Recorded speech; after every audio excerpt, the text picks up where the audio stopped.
Okay, let me start off with a congratulations. Why am I congratulating all of you? You are part, and I am part, of an original, first-of-a-kind undergraduate IP course. This is the first time something like this is being done. IP, intellectual property, is typically reserved for graduates, okay? And what I'm talking about are graduates in law school, sometimes business school, but not undergraduate school. And the point of this course, and the reason that we got the administration behind us about this, is because IP has become so important in today's economy that it really is essential that you, as undergraduates, no matter what you do after your education, here at USC as an undergraduate, understand some of the basics at work. So, congrats. All right. What are we going to try to achieve? Did all of you see the flyer that went around about this course? Okay, maybe some of you did. And the point I wanted to emphasize in the flyer and what I'm going to emphasize today is that this is less a course about IP fundamentals than it is a course about the practical implications of IP in today's economy. Okay? How does IP create value in today's economy? How can you all, when you graduate from here and go off to whatever it is you're going to decide to do, okay, use IP to your advantage? That's what this course is about. Now, to be sure, okay, to get that, you're going to need some basics. And we're going to start covering some of those basics next week. All right? But what I'd like you to get out of this course when we're all done, okay, is just gain an appreciation, okay, for what the potential of IP is in the economy, in your own business, okay? And have you all read the syllabus? I posted it, and if you haven't, I'll just cover this right now and sort of get into the expectations. What is it that I'd like to see from you? I mean, number one, show up, okay? That goes a long way. More importantly, okay, participate. Ask questions, okay? Think the concepts through, all right? There is no, one of the beautiful things about IP is that it's not always black and white, and you'll discover this. There are a lot of policy issues, gray areas, and it may make some of us uneasy because we like to have clear answers. But this subject matter sort of defies it, okay? And so the bad news is it may make you a little uneasy. What's the answer? What's the concrete answer? The good news in this is that it leaves a ton of room for all of you to get creative, to probe, to think, to critically approach the subject matter. And that's what I'd like to see. Okay, so one of the things we're going to do, and that I'll expect of you, is after every class, or I guess before the next class, so after we're done today, before next week's class, turn in, through Blackboard, a one-paragraph piece, and it doesn't have to be, eloquent prose, just bullet points, about what your takeaways of today's course were. What did you find important? Okay? And then what we'll do when we start off next week is we'll begin the class with, a retrospective, if you will, and say, okay, what are some of the key takeaways here? Okay, what is it that all of us want to take out of what we learned today? And I think that's going to help frame, okay, some of the issues that we're going to be exploring in this course. Now, what about the final and the midterm? Well, here's what we're going to do. When things settle down, and I gather, like I said, I'm new at this, that the first couple weeks you have people coming in, coming out, and all this stuff, and hopefully we'll have the same enthusiastic response to the course next week. But what we're going to do is, when things settle down, we're going to break you down into groups, okay? Groups of 4, maybe groups of 5. And what each group is going to be asked to do, okay, is create a little business on paper. And that business, okay, the idea is, will capture the forms of IP that we will learn about. And you'll get introduced to those forms of IP today. Okay? That's the midterm. All right, so you're going to create your company. It's going to capture a trademark. It's going to capture trade secret. It's going to capture something that you can patent. Okay? And it's going to capture something that you can copyright. And by the time we get to the midterm, you'll know enough to do that. And you can use your imagination, your creativity. So what are we going to do for the final? Well, what I'm going to do is I'm going to take your companies and the IP, and I'm going to develop 1 or 2, maybe 3, for each one of you, problems that your company is going to face. Somebody's infringing on your patent. Okay? Somebody really wants to buy the company. Okay?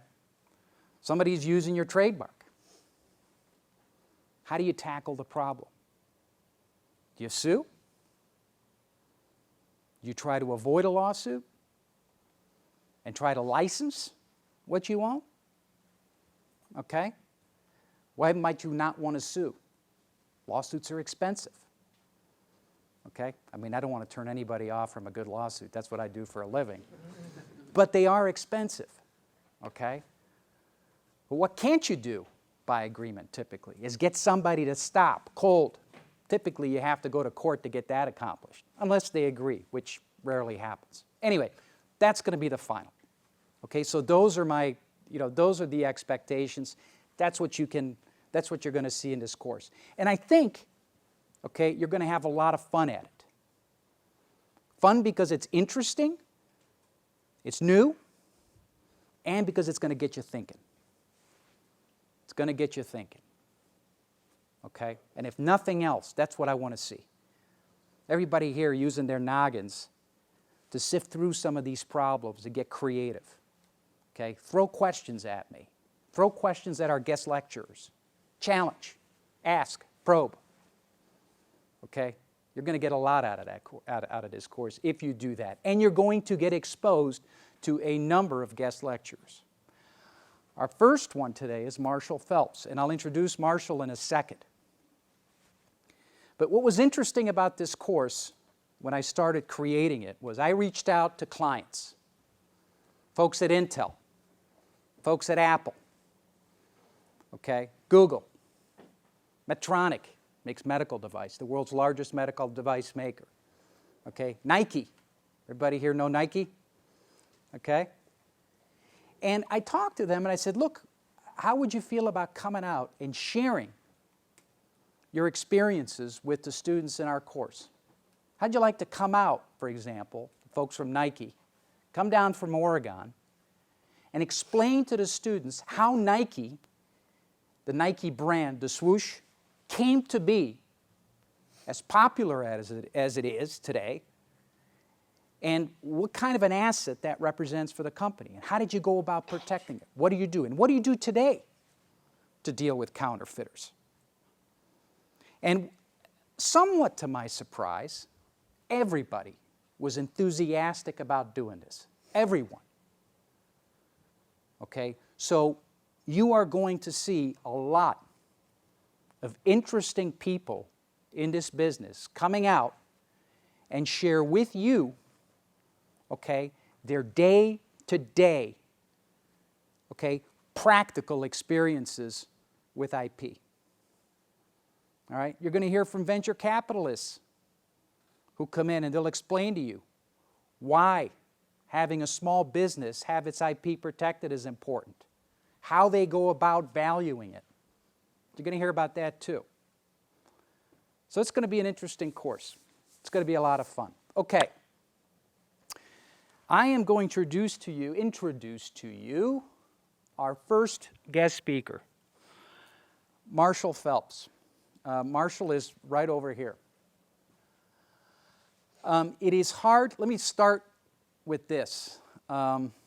There is an Inventors Hall of Fame, okay? And it is situated in Washington, D.C., in the United States Patent and Trademark Office. Marshall was the first person in the United States inducted into that Hall of Fame in D.C. Okay, few people in this country know as much about IP, both from a legal perspective and, more importantly for this class, a practical perspective, than Marshall. Okay, he ran IBM's IP portfolio, patent portfolio in particular. Okay, and I'm not going to repeat what's up here, but just take a look, and you'll get the sense of what Marshall did. And after he was done with IBM, okay, he was at Microsoft, and he had a transaction with Bill Gates, with Microsoft. And Bill Gates told Marshall in his office, look, I'll do the deal, and I'll pay you what you're looking for, what your company's looking for, but on one condition. You come to work for me. And Marshall did. And today, he consults for some of the world's largest companies, and most certainly some of the country's largest operations. So with that, I'm going to introduce you to Marshall. Marshall, welcome. So just let me echo the congratulations. This is more than you realize an experiment. I've taught this in a lot of different schools in my life, and it's always on the basis of a seminar, and it's always graduate students. So it's either a law school or a business school, and it's one shot and out. When I went to law school and business school, it wasn't even covered. Just to put a fine point on the importance of this. 20 years ago, economists would tell you that the value of a corporation is 80% physical assets, 20% intellectual assets. So we cared about, in the accounting world, property, plant, and equipment. That's what you cared about. Today, economists will tell you that those numbers have flipped.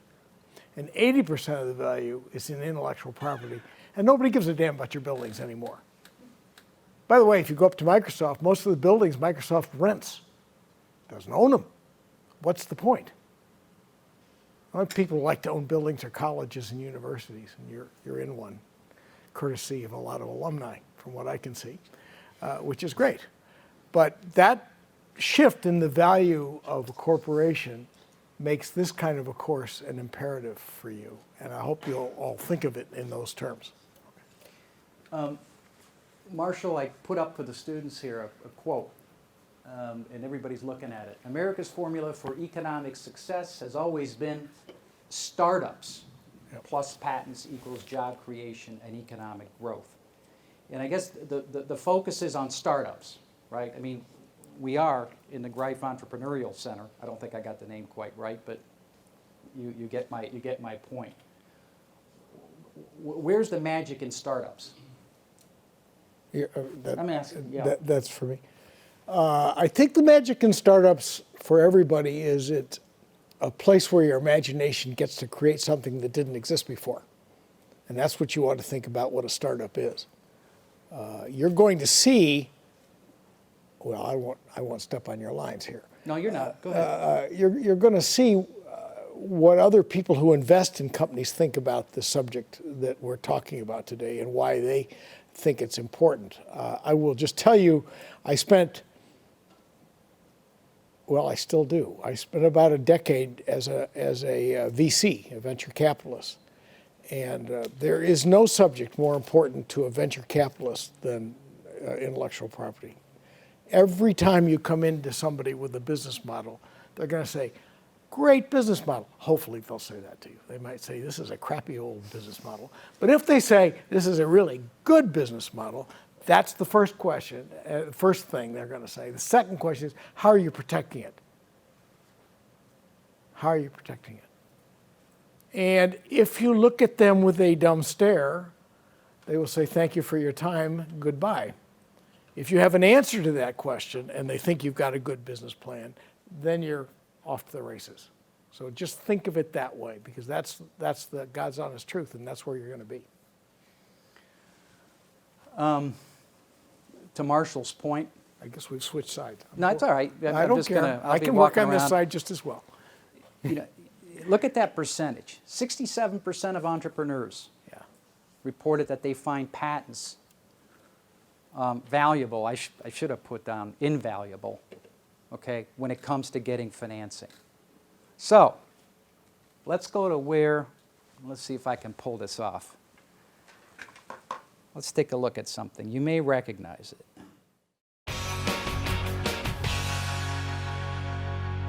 Patents. They're basically legally binding dibs, and they're important. If you invent something in America and you get it approved by the Patent and Trademark Office, the rights to that idea then belong to you. They're absolutely essential to business, as you would know if you've ever seen an episode of Shark Tank. Why aren't you telling me you've got something proprietary or a patent or a technology or software no one can emulate? I hope you do get your patent, and I wish you good luck. Without having it, I feel that you're going to really have a struggle. Don't have a patent, don't have a finished sample, don't have experience. Unless you have a patent or some proprietary technology, you're going to be in trouble. I'm out. I'm out. I'm out. Exactly. Arriving on the set of Shark Tank without a patent is like turning up to America's Next Top Model without knowing how to smize or booty tooch. You take that shit to catalogue, you're not editorial. You're not editorial. I don't know what that means, but the point is, if you don't have a patent, you don't have a prayer on Shark Tank. You have entrepreneurs, right? So think about it. What I'm going to be asking for the midterm is create your company, all right? So you have your company. You have ideas, all right? And you want to grow your company. So what happens? You have a venture capitalist who's going to size up the idea, okay, and invest. What's the venture capitalist want to know? Anybody here? If you put yourself in a VC's shoes, if you're going to put your money in a company and invest in ideas, okay, what do you want to know? What's your name? Raquel. Raquel? Yes. What do you want to know, Raquel? I would like to know that nobody else can copy the same idea. Exactly. Exactly. You want to know that if you're going to put a lot of money behind that idea, that it can't just be picked up, copied, replicated by anyone. Okay? And so that's why patents, that's why we just saw this on Shark Tank. That's why patents are so important. Okay? Because it protects your investment. All right. Now, so if you have ideas that are properly protected, you're going to get the dollars. Okay?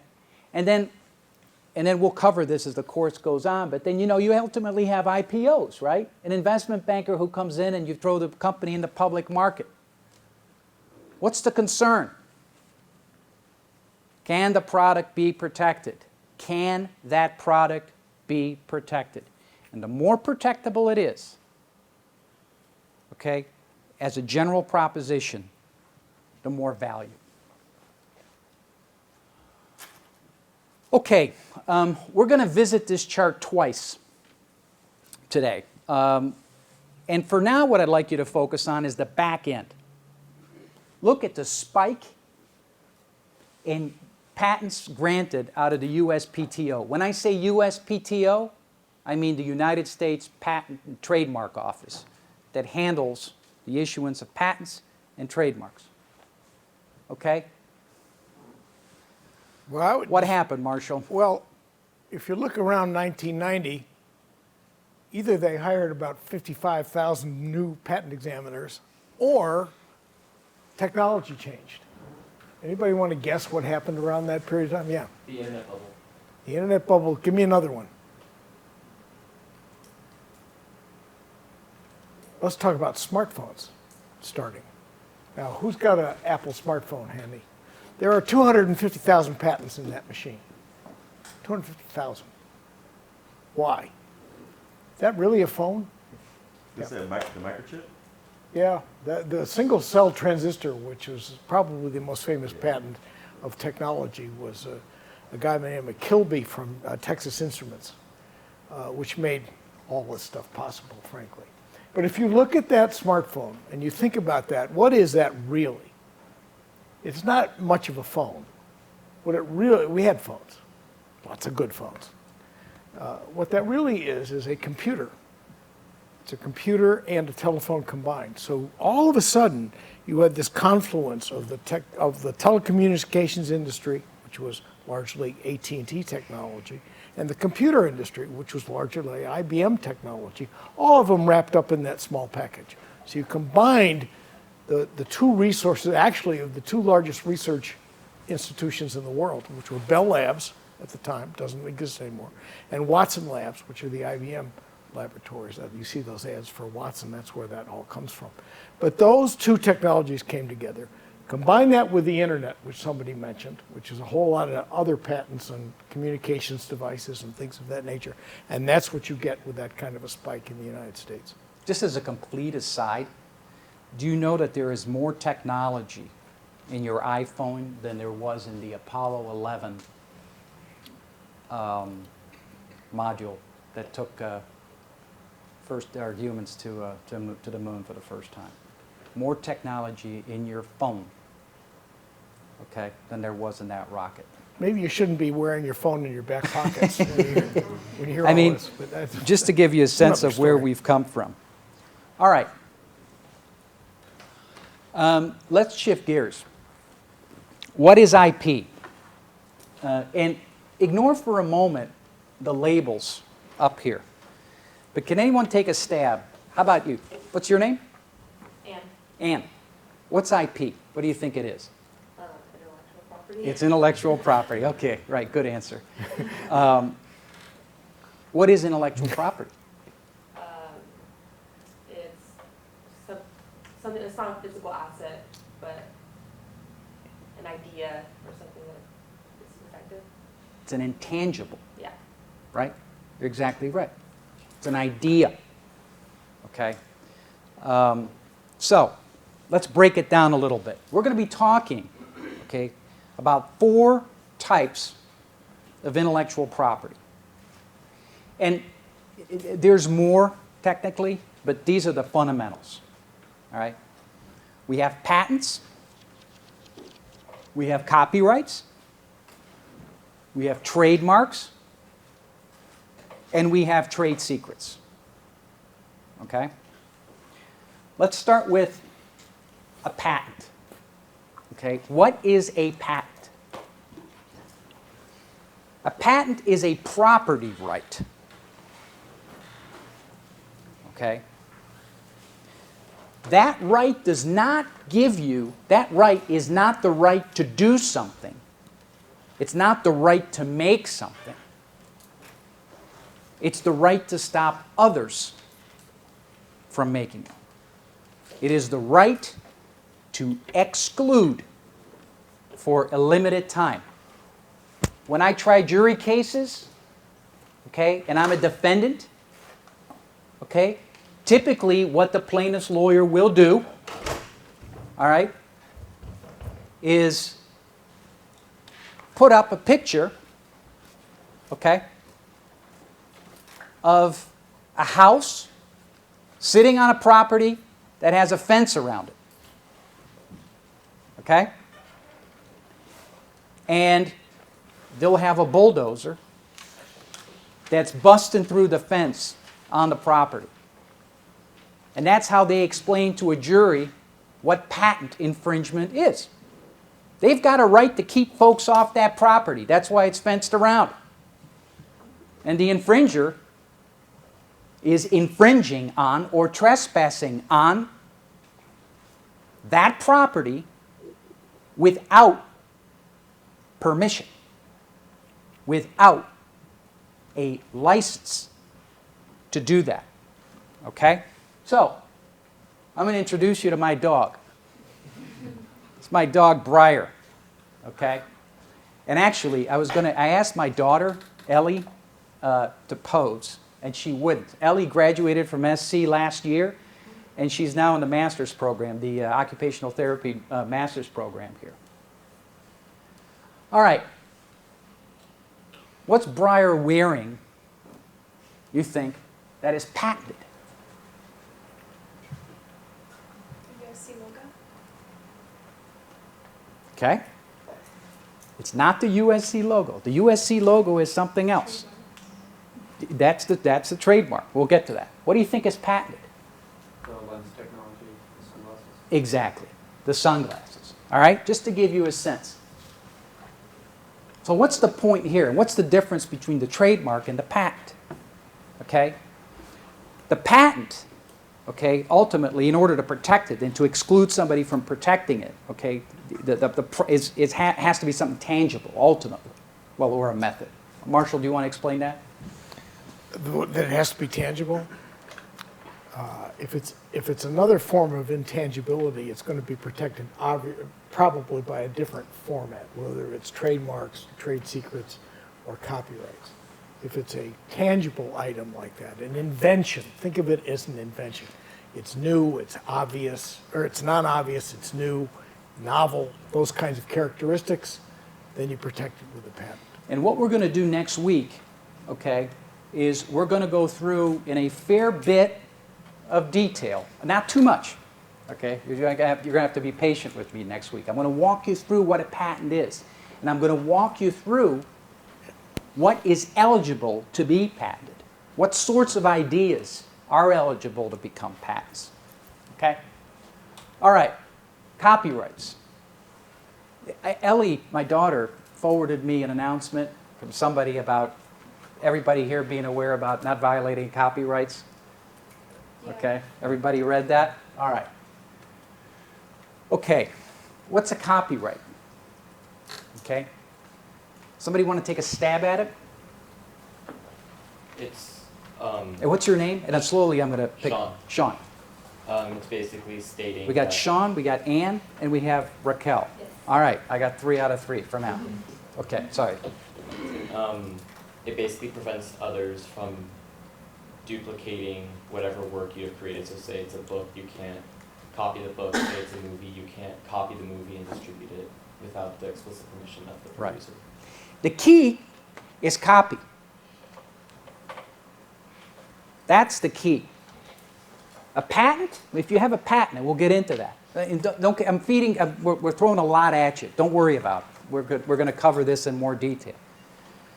But you know, it doesn't matter if you intentionally trespass on a patent, infringe a patent. You don't have to intentionally do it. If you have a patent, you can exclude others from doing it regardless of whether the others know about your patent.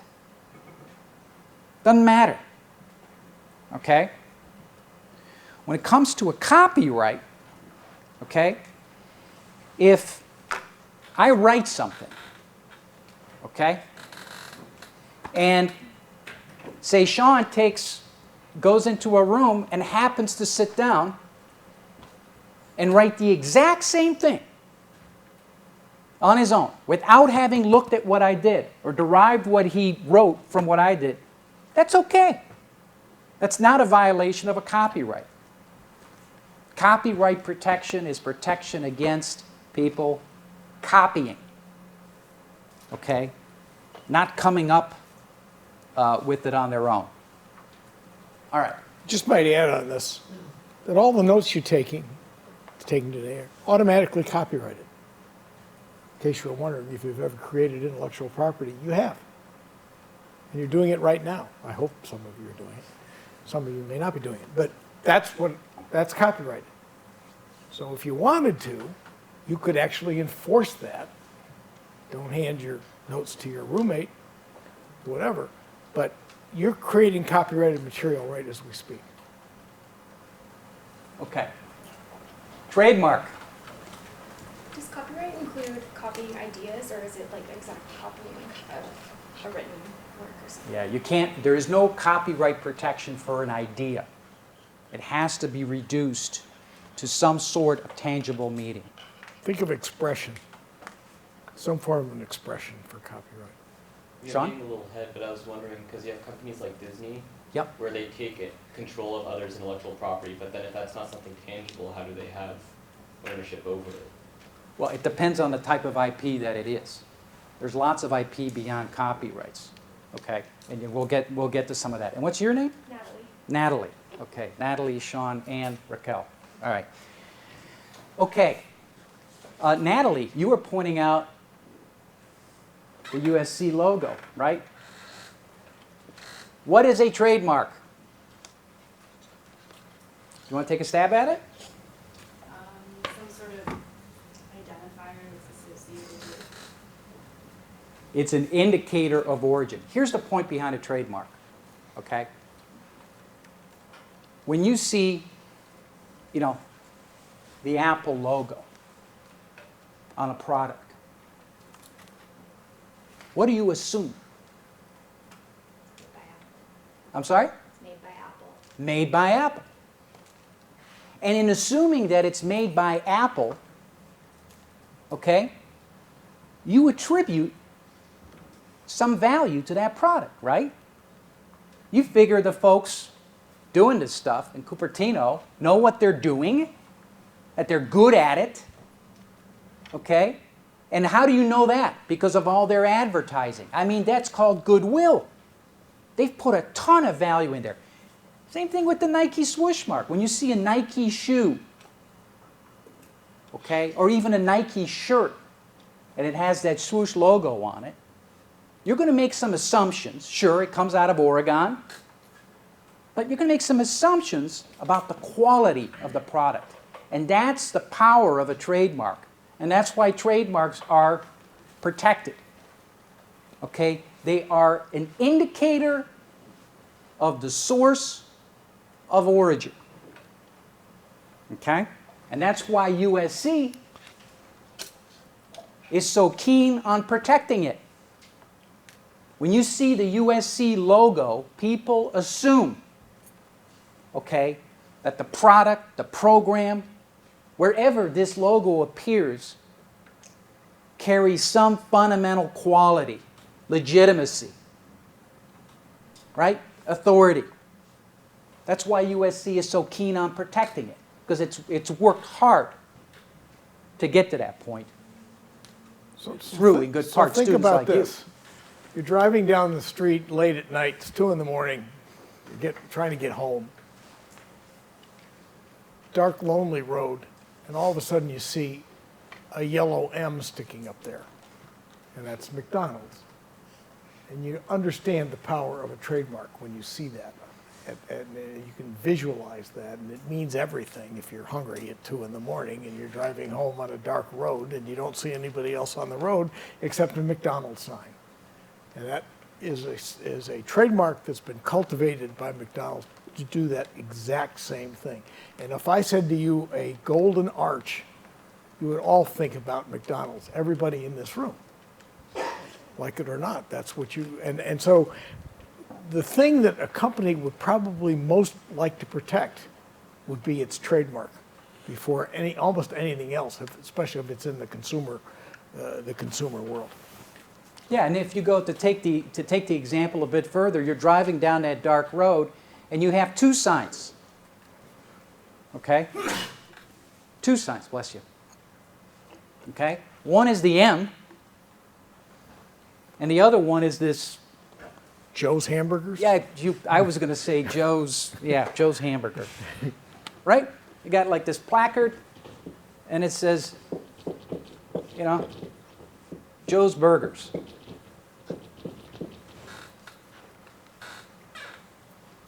Knowing nothing else, where are you going to go? Go ahead. And your name? Daniel. Daniel. I have a really quick question. So, like, for Yep. example, like sounds that... Sounds. Are they trademarked or are they, like, copyrighted? Sounds can be associated with a trademark. Like you have the logo or the sound for, which is the one I'm thinking about, NBC. Dun, dun. Yeah, the jingles are a good example of that. One of the networks has dun dun dun. That's the one I was thinking of. I think that's NBC has that. So yes. By the way, colors. Colors are The peacock, the NBC peacock. well. There used to be a camera company named Kodak, and it had the yellow box. It was a specific yellow that they spent millions of dollars developing that one yellow. That is another example of this. So you don't see McDonald's with red arches, by the way, right? Or any of that. You see one kind of yellow in that. I'm going to check. I'm going to do some homework in time for next week. I'm going to see if the USC color is. I was actually going to say that my mom is a nurse at the Michelson of USC, and their scrubs are a specific type of red. Yeah. Okay. Cardinal red and gold. All right. So I'm pretty sure that. And what's your name? Stephania. Stephania. Yeah. Okay. I'm going to lose track. I'm going to, and if you don't, just We're going to give him a test. just keep. I don't have to do this, but he has to get these in. Hold on. Anna? Emily. All right. Emily, go ahead. So you're talking about yellow arches being trademarked, but let's say I open up a restaurant with red arches. Would that count? Or has McDonald's gone and trademarked every type of variation? Every type of M? No. And it couldn't. They can't. And it can't. And you know why McDonald's can't? I mean, there are lots of reasons why it can't, but the fact of the matter is McDonald's couldn't possibly claim with a straight face, okay, that a red golden arches, okay, would be an indicator of source back to McDonald's. Now, maybe over time, if it built it up, and assuming there's no others out there doing that, it could, but not now. And the power of a trademark is this. Back to our example. You're driving down the road and you have an option, knowing nothing else but the placard, Joe's Burgers, and the golden arches. Now, some of you maybe hate McDonald's, and that's a different story. But can we all agree that you're more likely than not to go to McDonald's? Why? Because, it's a trusted source. Exactly. Exactly. They have good French fries. You know what you're getting. Okay? If somebody shows you a knife, gives you a phone, and the one has an apple on it, I don't know, and the other one has a banana on it, okay? Which one are you going to go with? The apple, right? You just might add one little thought on this. Where it gets to be a problem is where a company is trying to confuse the consumer, to make them think that they're actually a McDonald's, but they're really not. That's when you get in trouble on this. So it's not that you can't use the letter M or something like that, but if you try to just vary it a little bit so it looked like McDonald's and all of that, that's when you're going to get in hot water on that kind of stuff. Sean? Then how is Candy Crush able to copyright the word candy? We'll get to that when we get to the copyright part of the course. And I don't mean to be flip about it. It's just that we're gonna run out of time with some of the concepts. But it's a great question. Go ahead. You have a question right there. Yep. I was just going to ask, because sometimes I see some storefronts that have the Apple sign and then small it'll say like certified Apple retailer. So is that as long as Apple acknowledges the fact that they're using their logo? They're probably licensed by Apple to do that. Okay, so but In they that sell case. other products as well. Yeah. So then Yeah. That's right. Yeah. That's right. The problem is when somebody throws an apple on on the front of their store, it makes people think that it's Apple, right? I mean, that's the problem in China, right? Anybody here been to Just China? going to say visiting China. You've been to China? Yeah. What's your name? Ben. Ben. Yeah. Where you been in China? Shanghai. Shanghai. I've been there too. Have you bought yourself a nice Rolex watch in Shanghai? No, but I had somebody's got like Beats, like fake Beat speakers or like fake Yeezy shoes Right. and stuff like that. So a knockoff copy of Windows, which is $83 retail, is for sale throughout China for $1. Right. I was in Shanghai and I came back and I said, to my wife, I said, here's your birthday present. Yeah, exactly. A Rolex watch. You can buy them on the street corners of New York City and downtown Los Angeles too. Okay. Trade secrets. It's the last category. And we're going to get to this in a little bit, and an increasingly important one in this day and age for a variety of reasons, and we'll cover that through the course. From a litigator's perspective, a trial lawyer's perspective, okay, these cases are a ton of fun. A ton of fun. And you'll start appreciating why. All right, what's a trade secret? My name is Christian, and I would say like a program or a process, code, even schedules, anything that gives a company a competitive advantage on the landscape, I would say. Christian, you couldn't come part, up with but why? What is it about the information? And don't look up. What is it about the information in order to be a trade secret? Okay? It's a secret. It's a secret. Right. It's information. It is information that derives value because it is a secret. Yeah, let me just add something here.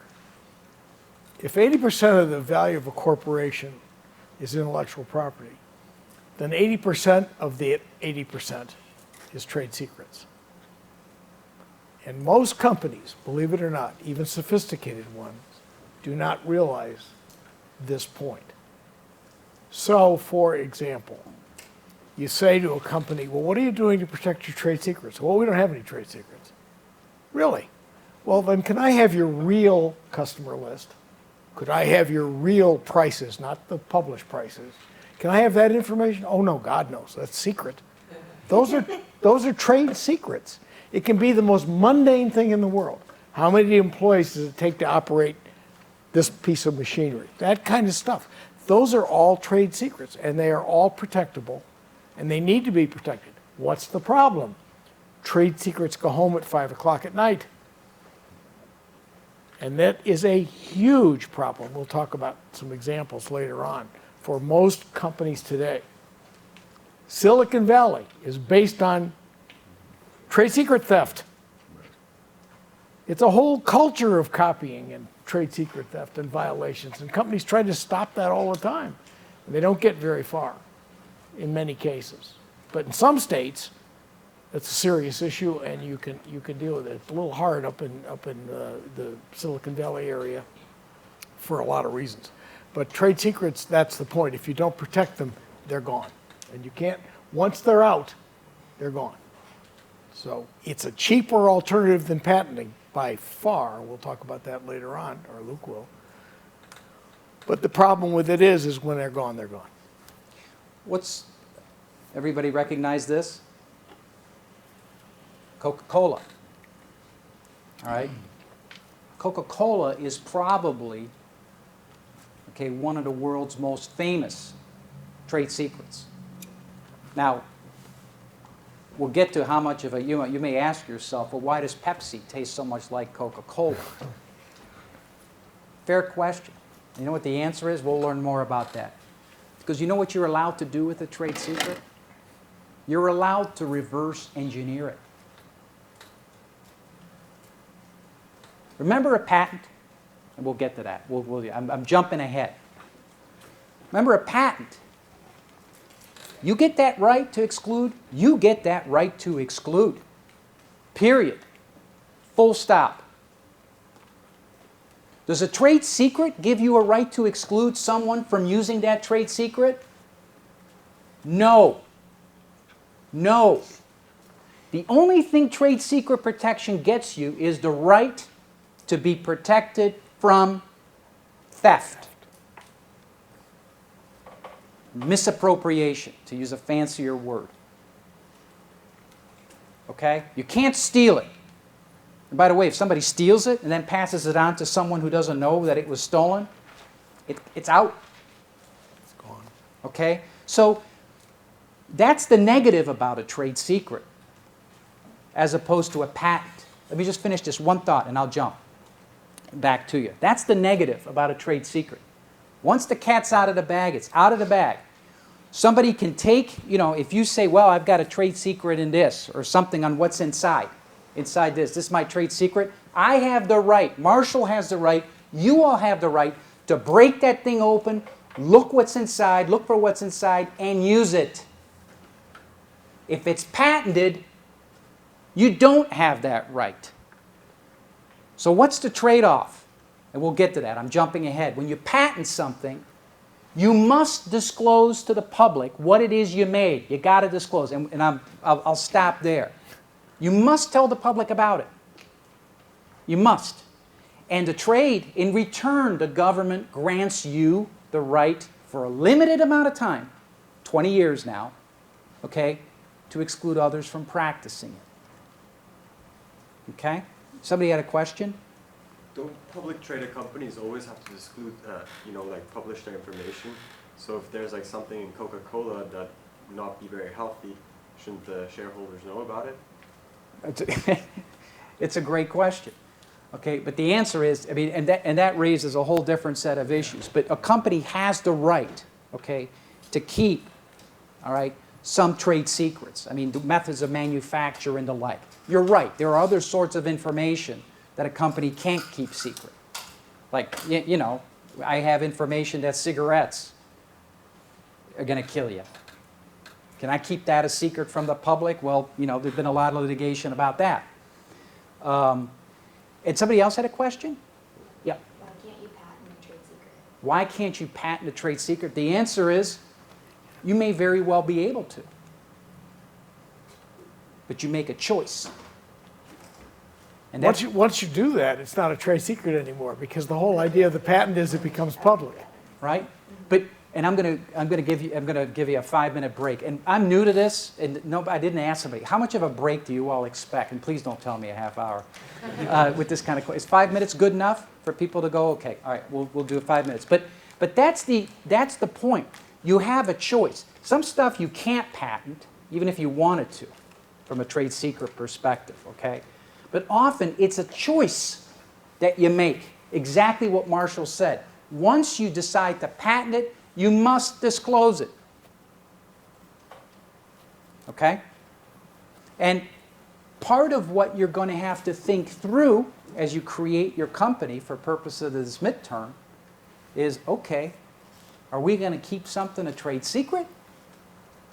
Are we going to go out and patent it? Let me give you just a quick example. How many of you are familiar with computer programming at all? I bet a whole bunch of you. Source code is an example of trade secrets in most cases. Most programmers will not give you the source code. They'll give you the machine language kind of stuff, so how they communicate with the machine in binary form or how it's been compiled or whatever. But they won't give you the source code. And I'll give you another example of that later on. Yeah. Well, for web design, anyone can easily go on the internet and view the source code of the HTML. So how...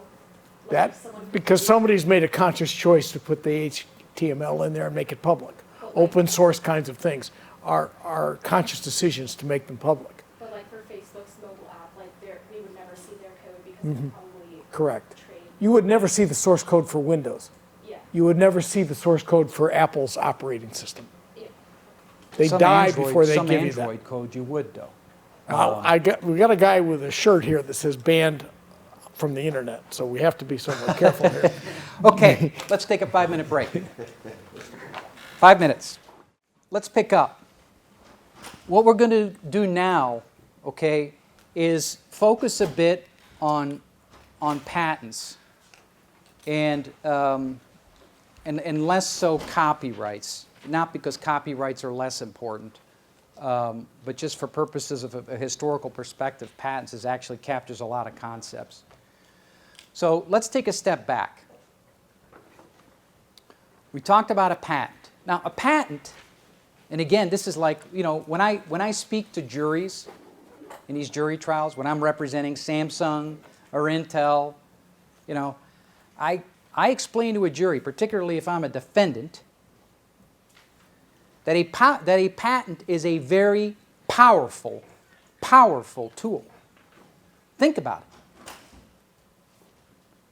You can march up to a company, flash the patent, and say, I insist that you stop what you're doing. That's the right that you have, that the government grants you. And so if we take a step back and look at it at a higher level, there's a social bargain at work, okay? if you create something, if you innovate, all right, and share it with everyone else, that's a good thing, all right? That's a plus for the common good, for social welfare, okay? The flip side of that is that if you encourage copying, encourage stealing, okay, that's a brake on innovation. You just don't want to encourage that. So here's the deal from a patent perspective. If you invent, and we'll get to the, to what it is that you need in terms of the basics to have something that's deemed a patentable invention. We'll get to that later. And you disclose, we're going to give you a temporary monopoly. You don't like that word associated with it, and I'm sure we'll find out why. But you have a temporary, you can stop others from doing it. Now, what's the key from the social welfare standpoint, for the public good? From a public good perspective, what's the most important piece of this thing here? Yes? Possibly in the time that they have that monopoly over that, people can create cheaper and better ways of doing it. That's right. People can work off the innovation. People can learn. And that requires disclosure. And the name patent comes from Latin. Open. That's the key. Share it. That's the social bargain. I just should add, though, that the monopoly you get when you get a patent is confined to the very narrow interstices of whatever it is that you've applied for. It's examined by professionals who look at that and say, that's a new, novel idea, it deserves to get a patent. It's disclosed. Everybody can build on top of it, on the sides of it, underneath it, all that stuff. They just can't do exactly that same thing. So patent is limited by what you get from the government. Yeah. I'm Ian. Is that why knockoff pharmaceutical drugs exist, or is that because they expired? The patent expired. And can the patent expire early because of anything? Sorry, that's multiple questions. Go ahead. Okay. You're talking about generics. Yeah, not knockoff, generic. Yeah, That's generics. Right. And generics exist for one of two reasons. They come on market for one of two reasons. Either the patent on the branded product, okay, has expired, or the generic company steps in and challenges the patent and on the basis that it's not valid or not infringed. Or third, every now and then, public policy will cause some pressure into the system, whether legislative or whatever, to open up a marketplace for certain things. One of the reasons you saw all this brouhaha about raising the price of generic drugs and things like that is the EpiPen is a classic example. You may have read about that. That's not patentable anymore because it's long since expired, but the government is under pressure because it hasn't allowed other generics to be in that kind of a business. It kind of created an artificial monopoly by saying they're the only ones who are really authorized to build it that way, and others haven't. So there is public policy pressure, especially in the drug world. And there are also places in the world where people copy your drug in any event, and they say, "Come and get me, I'm in India," or "Come and," that kind of thing. I have a great story someday. I'll maybe. Well, and Marshall will go into those stories when we get to the back end. We'll have 25, 30 minutes for Marshall to share. Let me talk to you about IQOS. Somebody remind me to tell you about that. IQOS. Okay.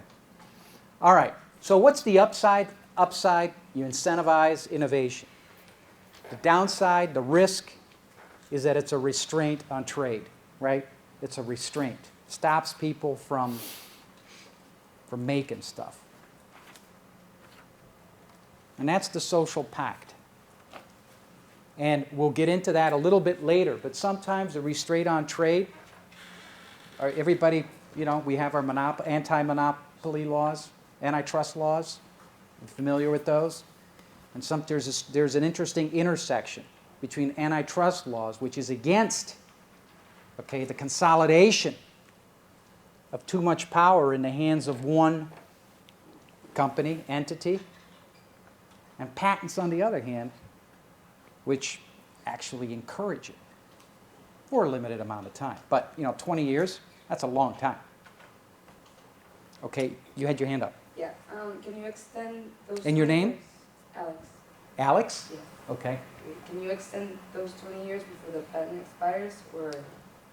No. Well, I shouldn't be so quick to say no. There are exceptions, particularly with branded drugs, and there's some room for exceptions, and then at the front end, depending on how long the prosecution took place, but by and large, it's 20 years. You shouldn't assume that, because it's not an automatic thing in any event. So generally speaking, it's 20 years, come hell or high water. By the way, very few patents survive 20 years.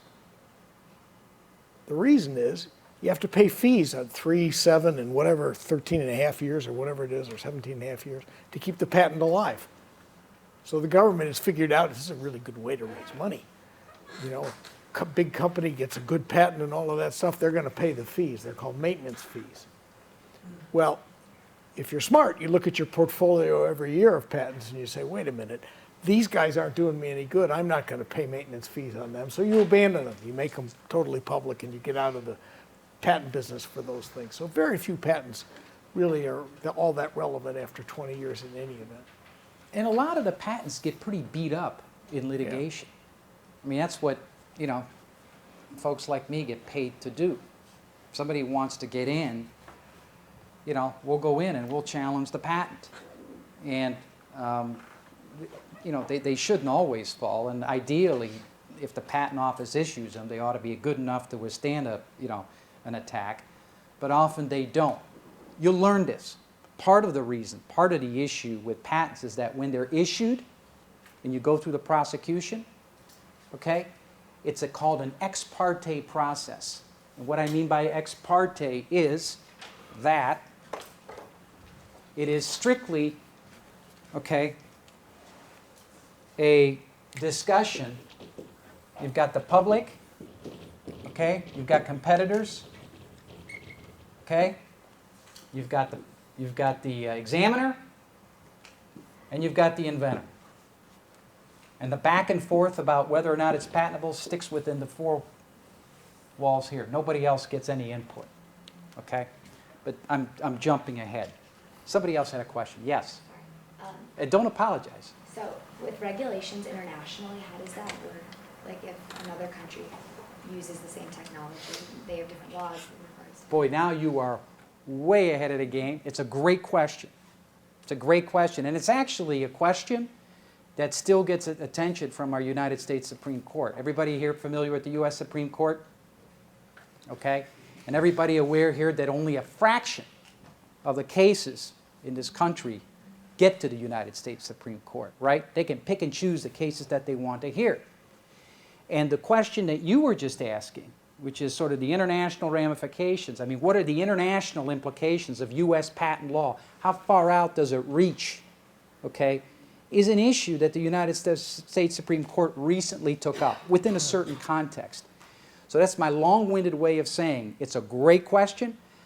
I don't have a ready answer to it now because we are going to dedicate an entire class to that issue come November.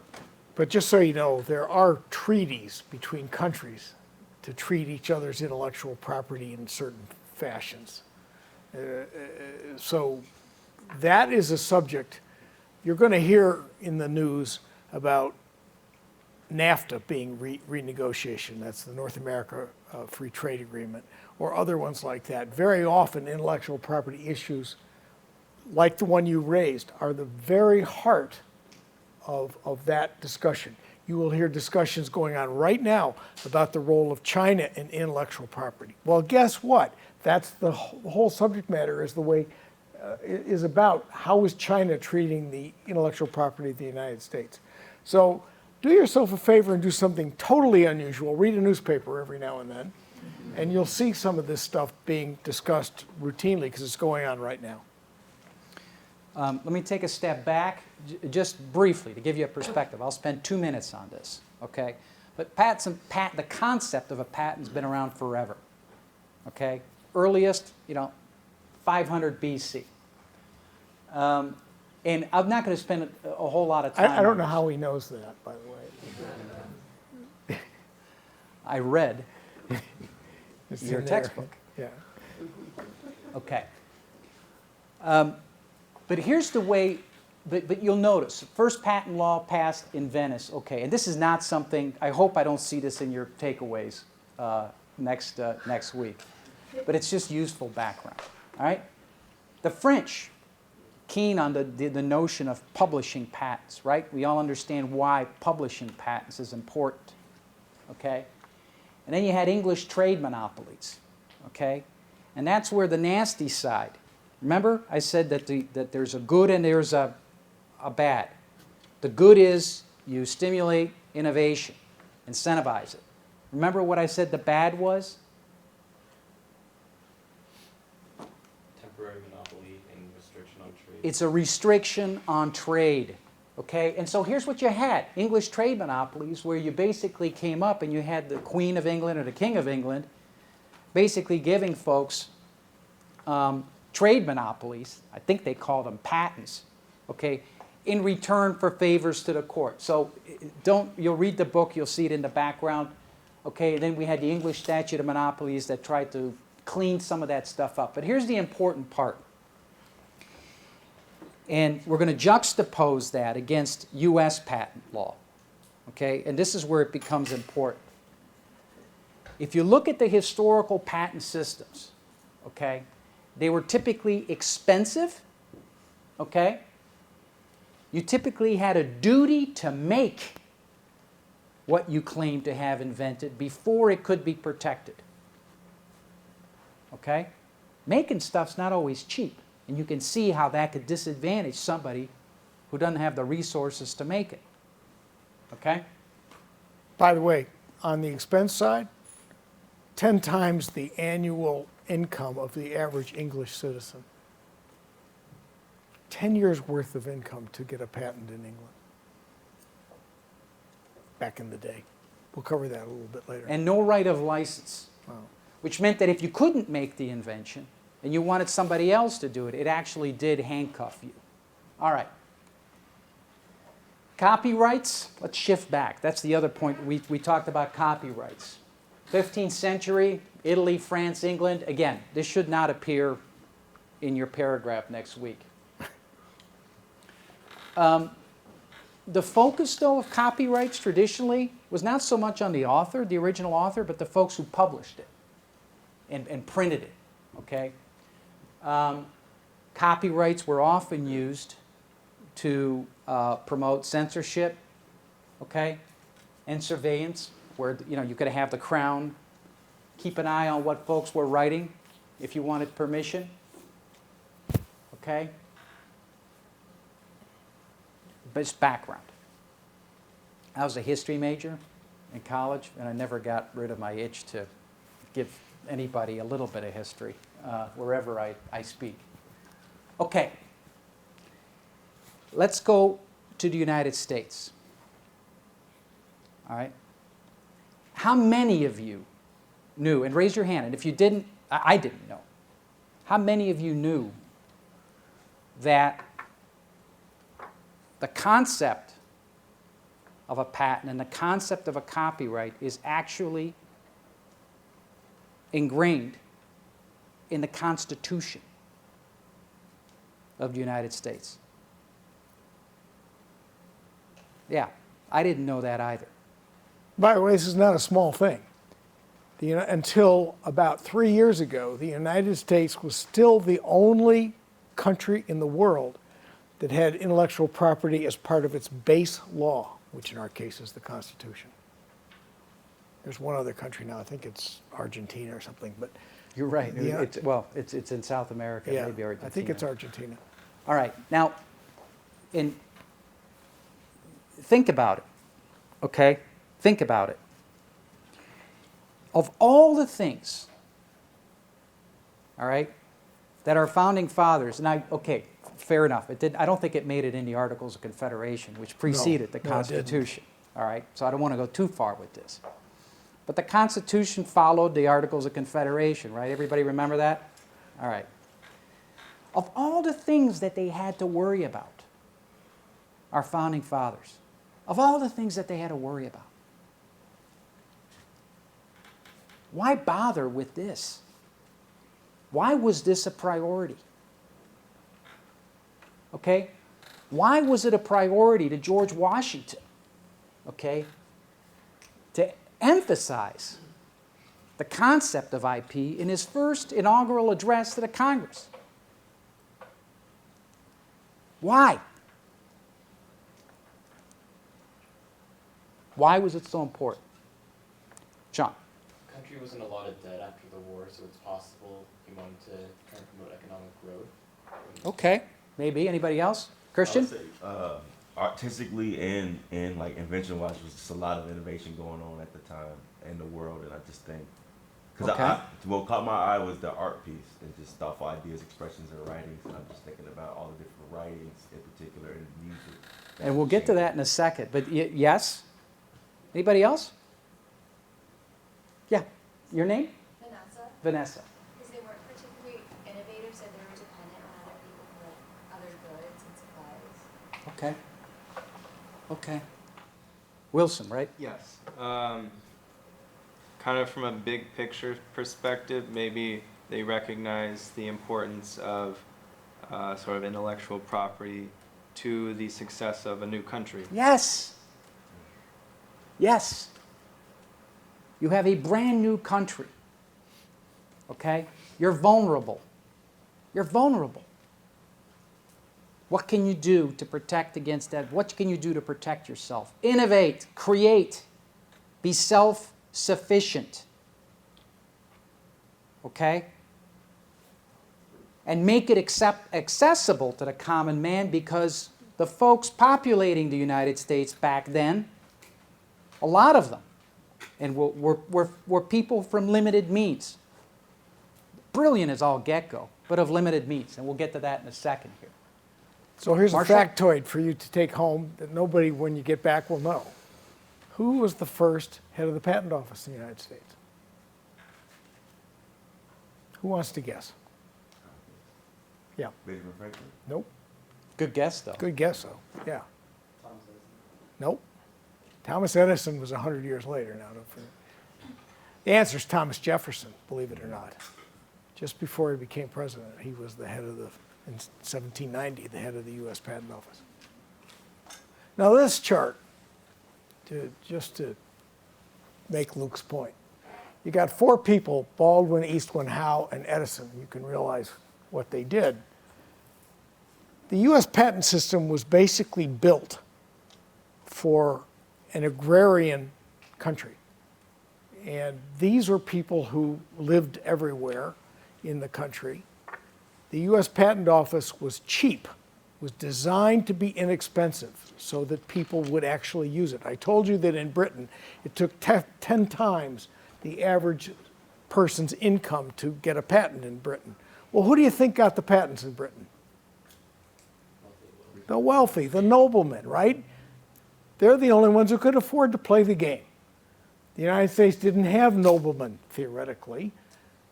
I'm not too sure about that one in absolute terms, but they didn't think they had noblemen, so they designed a system for the average citizen to use.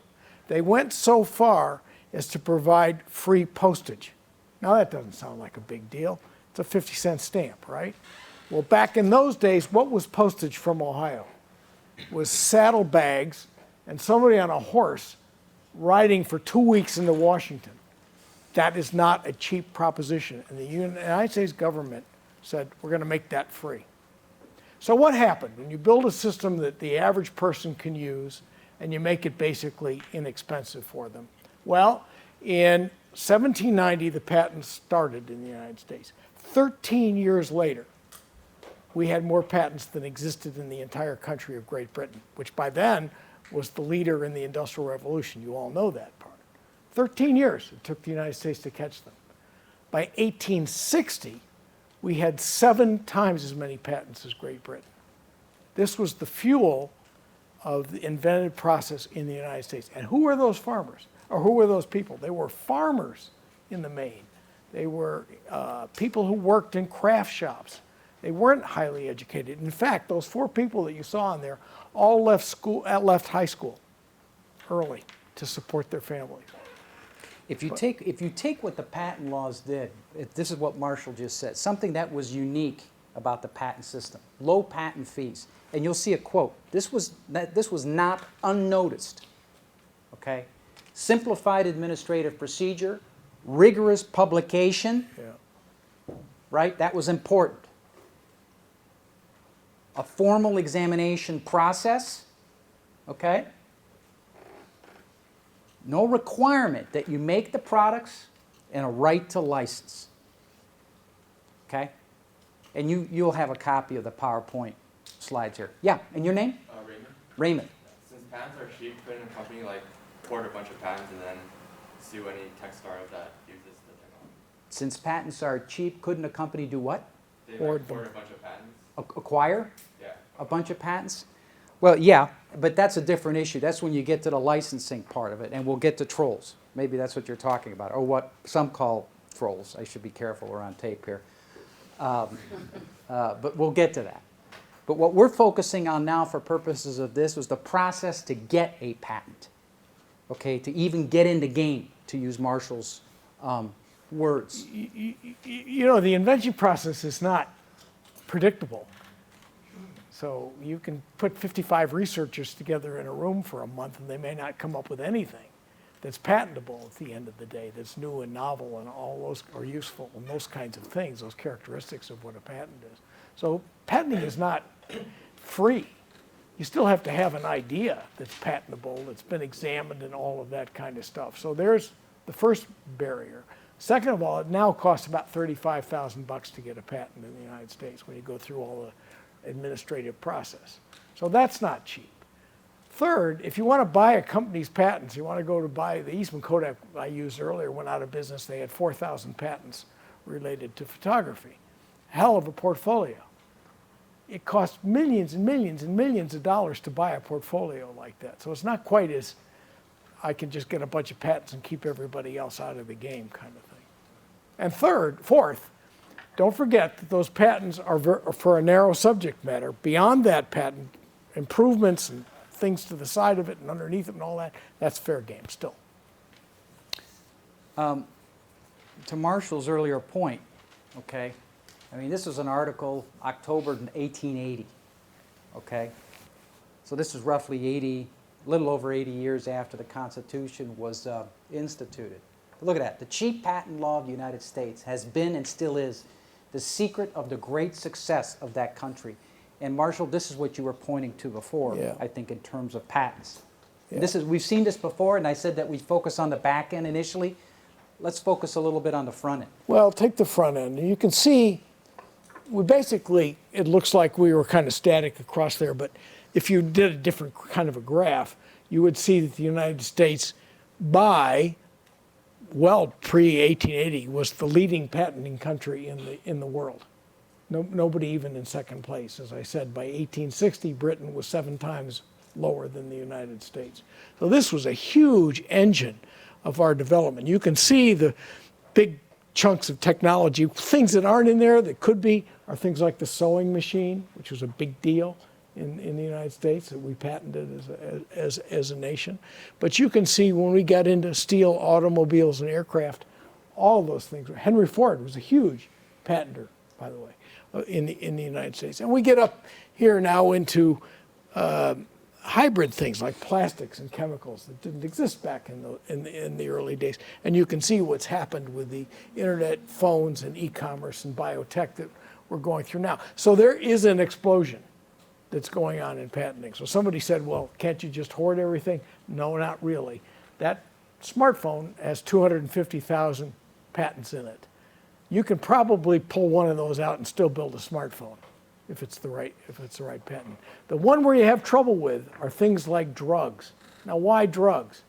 That's because a patent in a drug is a one-to-one relationship with the molecule that it represents, if you think about it. generally speaking. So drug companies will hang on to those patents for dear bloody life.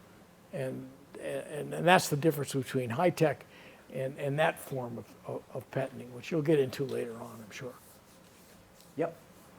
How come during war times it doesn't look like we have many patents? Is that something to do with the government doing work, or is that just because more resources were devoted elsewhere? Well, the short answer is I don't know, but I'll take a guess. Okay. And actually, I'll let everybody else try to guess. It's a great question. Why during wartime might you not have too much actual innovation going on? Because the government has bigger things to worry about. Okay. That's certainly one of them. Many private companies were commissioned by the government to supply ammunition. Yeah, you know what IBM did in World War II? Built machine guns. They weren't building business machines, they were making machine guns for the government. That's just one example. Which isn't to say that after the war, you know, that things weren't developed and that there wasn't any innovation going on during the war. There was some. But I think my guess would be that the country's attention was on producing, making stuff. Okay?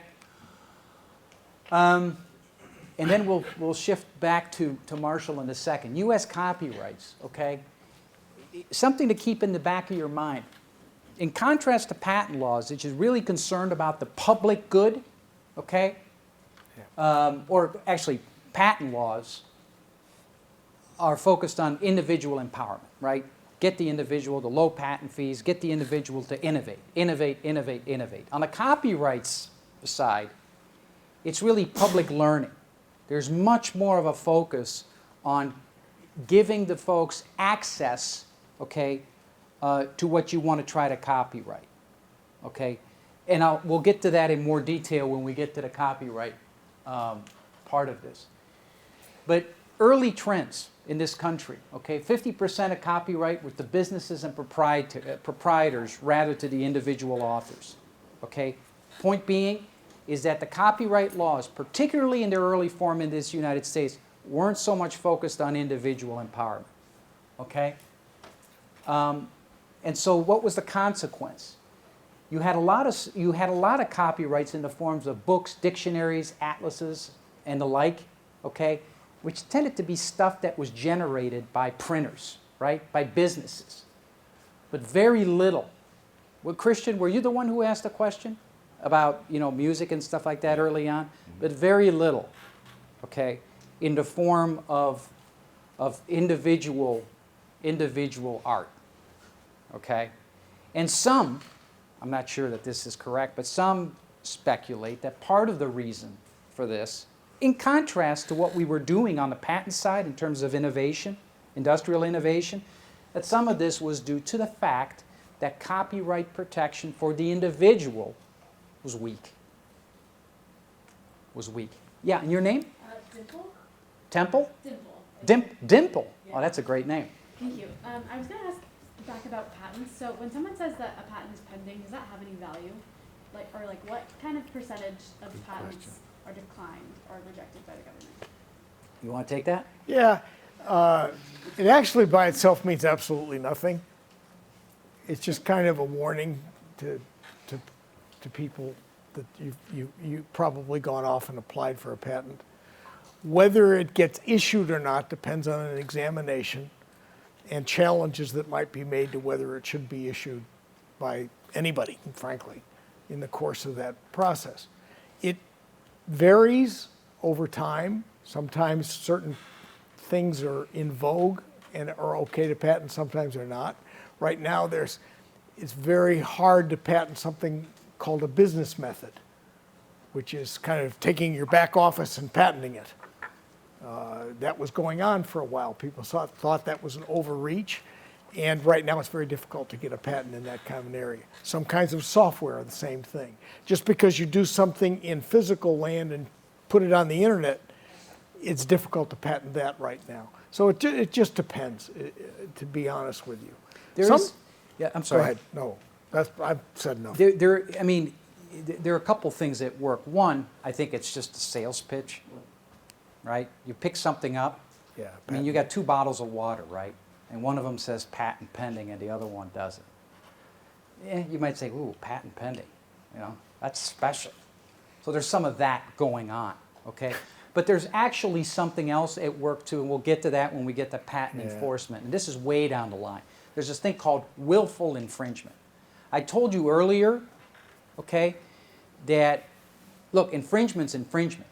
You don't have to have, you know, you step on someone's property, patented property. If you don't know that that property is patented, sorry, you stepped on it. But if you step on it and you know it's there and you know it's patented, we call that willful infringement. And what that means from an enforcement standpoint is that you're exposed to what we call enhanced damages. It's a penalty for intentionally infringing someone's patent. And there is some potential advantage to giving somebody notice that the patent is pending for purposes of later litigation to show that you were intending to do this, that you had notice of what was going on. But that's, you know, that's pretty much it. Yeah? Kind of off topic, but who are the patent and copyright examiners? People like in law or policy? We're going to get to that. Next slide. Okay, and then we're going to shift over, because I do want you to hear what Marshall went through at IBM and Microsoft and some of his war stories, because they're great. If you take a look at the framework, all right, and you know, just so you get a sense when we start talking about the administrative offices that are charged with patents, issuing patents and copyrights and trademarks, okay? You have the Constitution that gives Congress the power to enact laws, okay? Patent laws and copyrights, okay? And we've got 3 branches of government, right? I'm not going to turn this into a civics lesson here, all right? You got the legislative branch, you got the executive, and you have the judicial, okay? The legislative branch legislates, makes laws. You're going to get introduced, you're going to hear about this, okay? Title 35 of the United States Code, okay, deals with patents, all right? And so that's the fundamental legislation behind patent law. There's similar legislation behind copyrights. And recently, I think, what, last year, Marshall? Yeah, it was last year. Federal legislation against misappropriating trade secrets. It's called the Defend Trade Secrets Act. I mean, you're all familiar with politics and how polarized things are in Washington. You want to get a sense of how important IP is and how important the protection of trade secrets are? It's one of the few things that Congress agreed on. We got to protect this stuff, and Marshall's going to get into a bit more detail why. Sean, let me just finish quickly through this here, because I want to get to Marshall. The executive branch, okay, what does the executive branch do? Okay, it carries out the laws. It executes them, all right? To your question, okay, patents and trademarks out of the U.S. Patent and Trademark Office. We call the USPTO, all right? Copyrights out of the U.S. Copyright Office. It's actually part of the Library of Congress, right? Right. Okay, then we have enforcement, right? Judicial enforcement. The courts involved. We have United States District Courts, federal courts, okay? The court here in LA, the United States District Court for the Central District of California, okay? Sits in LA, and then there's one in Orange County as well, Santa Ana, okay?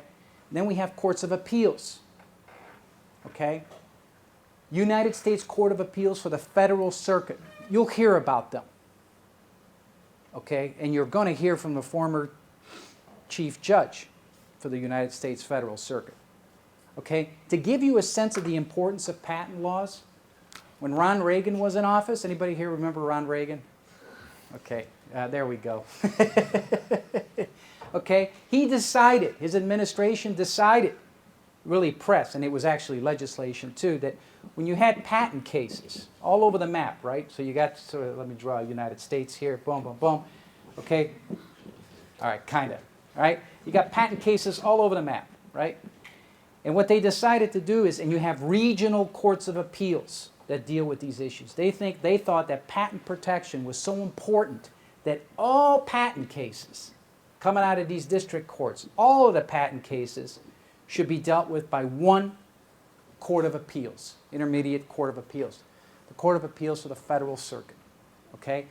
Typically, trade secrets and stuff like that, if you have an issue in California, your issue is going to be decided after the district court to the Ninth Circuit, okay? If you're in Ohio, to the Sixth Circuit, okay?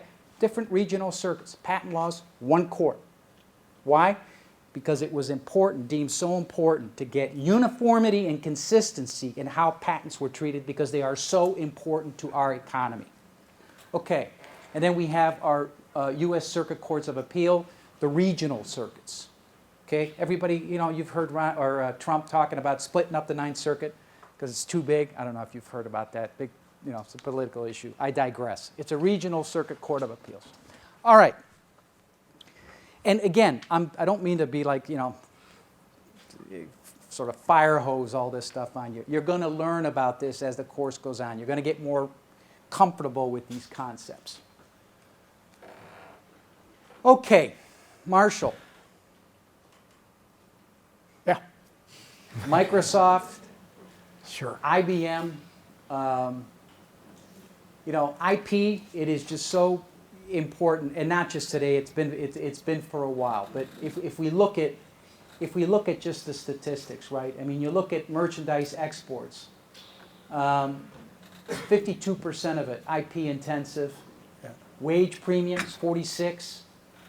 Gross GDP 38%. U.S. workforce, okay, 30% IP intensive. I mean, it's important. It's a big part of our economy. Sure. Just think about it in terms of living in Los Angeles while we're all here for the time being. What's Disney if not an IP company? What's every movie company? All they're doing is making copyrighted movies, correct? Or music, copyrighted music. Software, patentable or copyrighted software. What is Microsoft if not a 100% IP company? Oh yeah, I forgot, they make Xboxes too. But generally speaking, 97% of their revenues come from software, which is either patented or copyrighted in various parts of it, or trade secrets, source code kept out of it. Those kinds of things. This is very important to your future, folks, as you go through life. And you guys have a leg up understanding But that. from your perspective at IBM, when you joined IBM, Marshall, can you explain why and how IP was that important to that organization? Yeah, well, it wasn't. And it wasn't for Microsoft either. So am I on now on those stories? Next question, yeah. Well, look,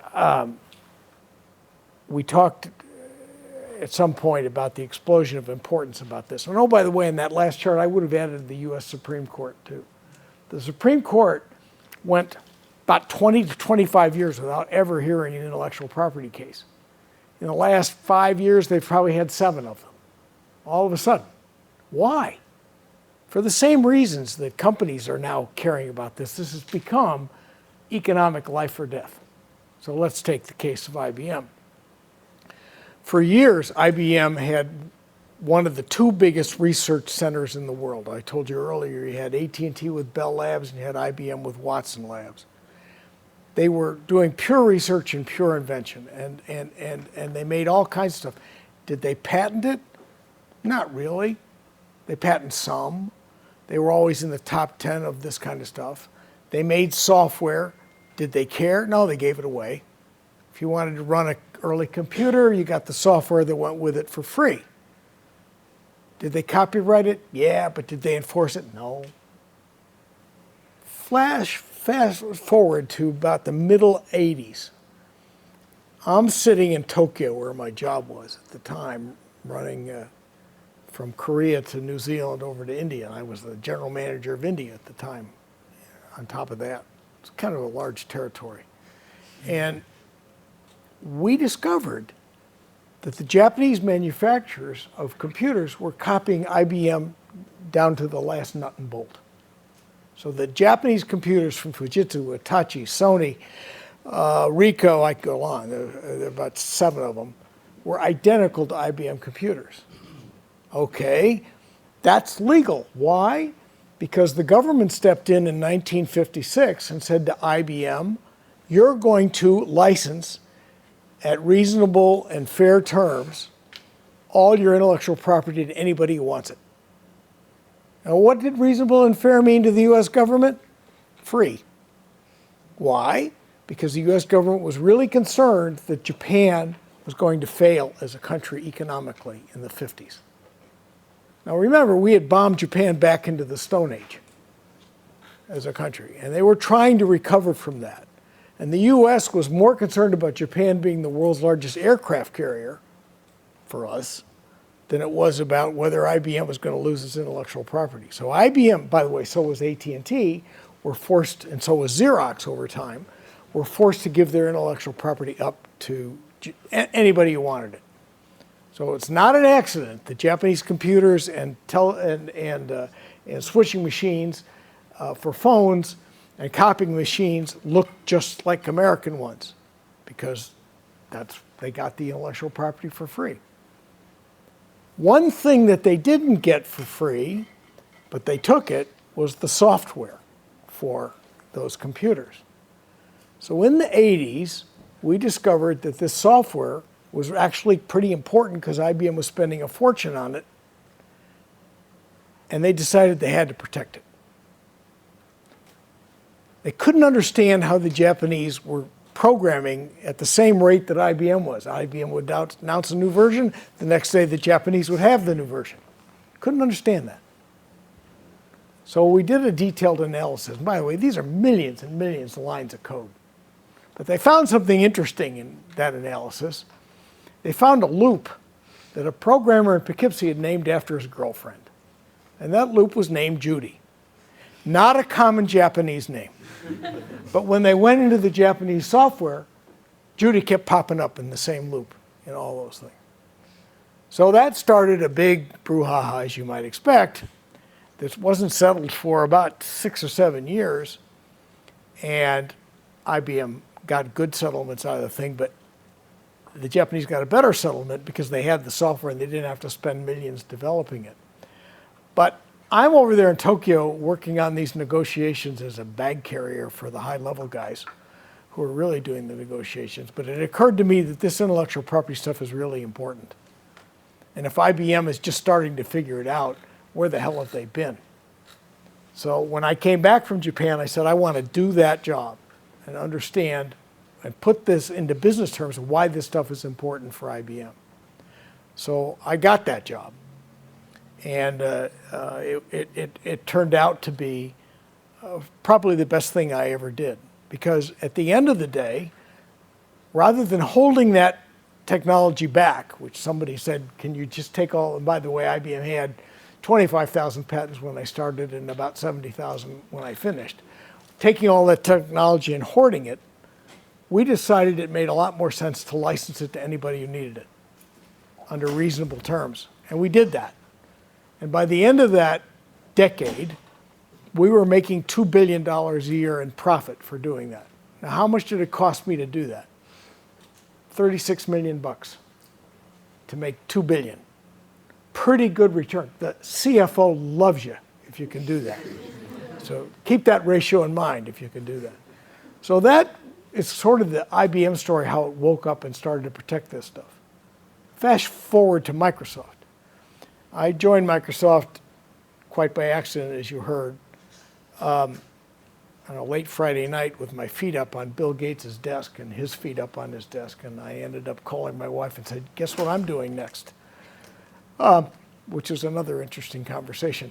But in any event, Microsoft had fewer than 300 patents, and including applications, patent pending. Dimple, to your point. They probably had about 100 real patents and about 200 applications. That's it. When I left Microsoft, they had 66,000 of them. Now, what did they do with them? Well, did they do what IBM did? Because IBM needed money desperately, And that, IBM, by the way, in 1992 was down to 100 days of cash.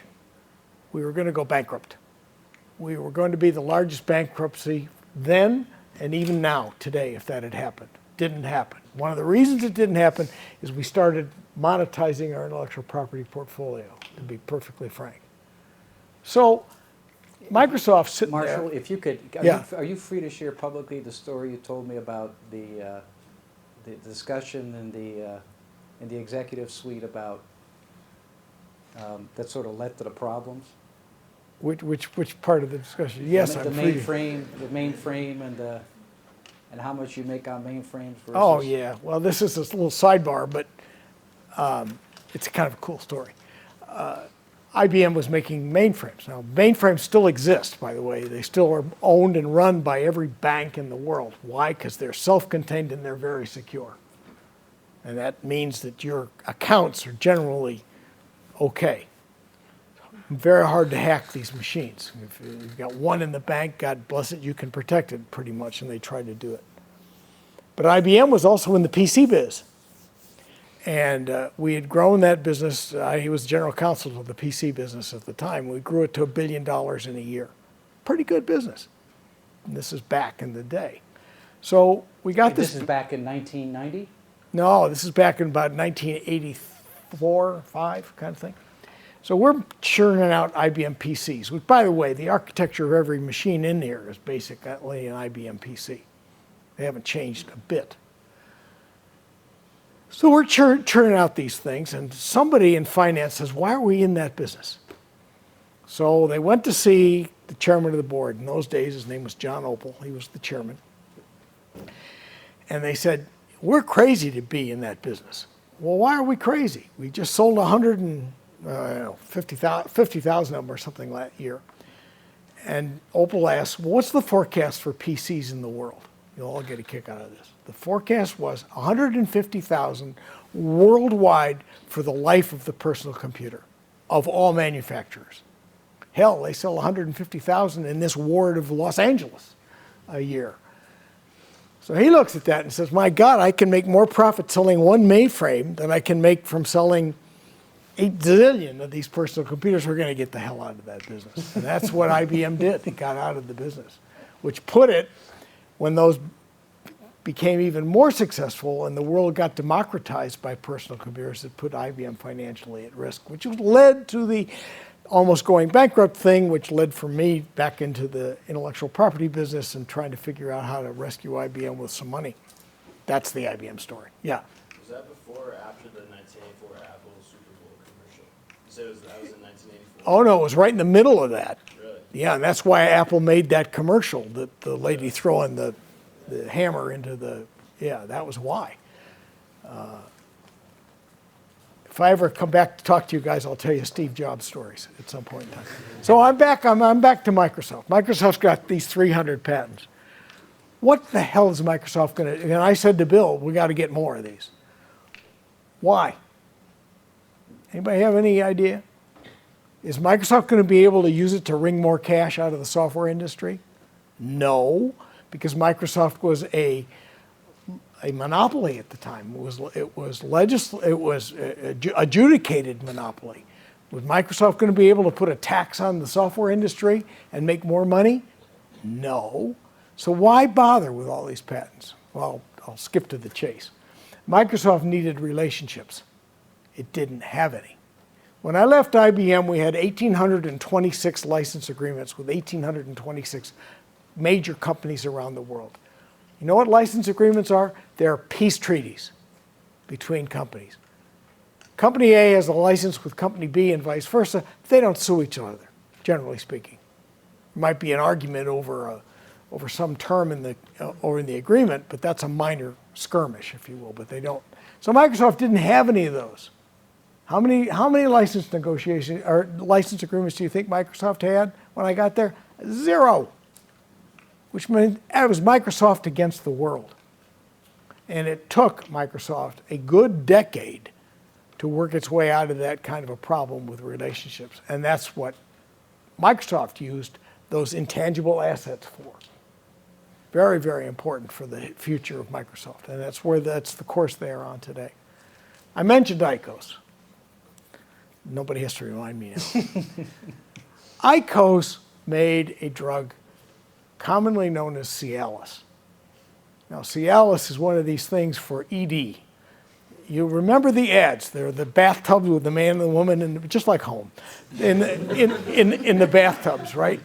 Out in the field somewhere. I don't know what the hell. Pfizer actually made it, right? No, I'm going to tell you here in a second Okay, who all made right. it. No, IQOS made it. They manufactured it. So Bill, who's on the board of IQOS, sends me to this company, which is up in a town called Bothell, Washington, which is about 20 miles north of Redmond, where Microsoft is. So I drive up there, and I meet these guys. They're all doctors. They all got white coats on, and they're pretending they're real doctors and stuff, and they got names on their thing. And they go through their product development of this drug called Cialis. They're going to name it Cialis. Okay, so I listened to all of this. And I said, anybody patent anything here? Remember the question on Shark Tank? First question I asked him. Patent? What are you talking about? Well, the answer to that was clearly no. No. Did anybody trademark anything? Trademark? What the hell are you talking about? No. Okay, well, the product, I went back to Bill. I said, you are in deep weeds, Ace, because you're going to announce, he didn't quite say it that way. You're going to announce this thing next week.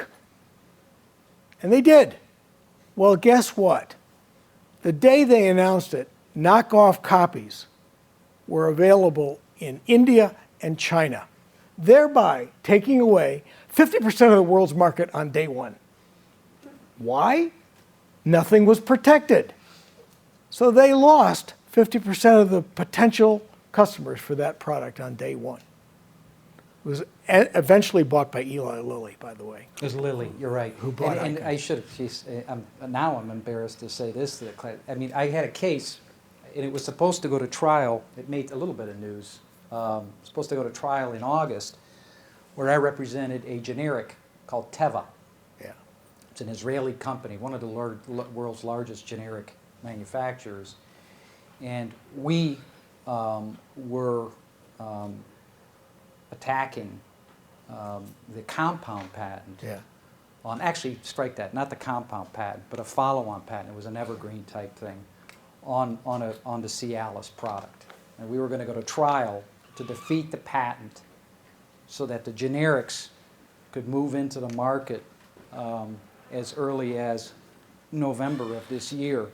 We ended up not going to trial, and we settled it. And we're going to get, as part of this course, you're going to hear from folks from the pharma industry to talk to you a little bit about generics and branded products. And there's a lot of very interesting legislation to just balance the two, and just terrific business issues. We've got about a second, but if you know what's wild about generics, I learned this thing. You've got to patent a branded product, okay? I mean, the money that the brandeds make on this because of the patent protection. It's, you know, now they'll justify it and they'll say, look, for every successful product that we have out there, okay, we've got umpteen that never made it and took umpteen millions of dollars to invest in, and they never got anywhere. So we got to make our money somehow. But the point is that once these generics, this generic competition comes in to the market, just see that price just drop. It's pretty incredible. We're going to get into some of that. It's fun stuff. One example of that, Pfizer, it's a very large drug company, had a cholesterol drug, still on the market today, went off patent about, I don't know, 3 years ago? Lipitor. That's the name of it. Went off patent, maybe 3 years ago, I'm going to guess. 25% of Pfizer's multi-billion-dollar revenues were wrapped up in that. They lost 25% of their revenue stream instantly when that went. So again, drug companies, it's a different economic model when you have a patent and the product with a kind of a one-to-one relationship than you have a patent and a 250,000 relationship. So you will see policy debates about all of this stuff, but that's what those two models lead you to. Okay. We are done. For next week, do me a favor, read the assignment that was due today, and then you'll pick up the assignment for next week. Look forward to getting your summaries. Thanks, everybody.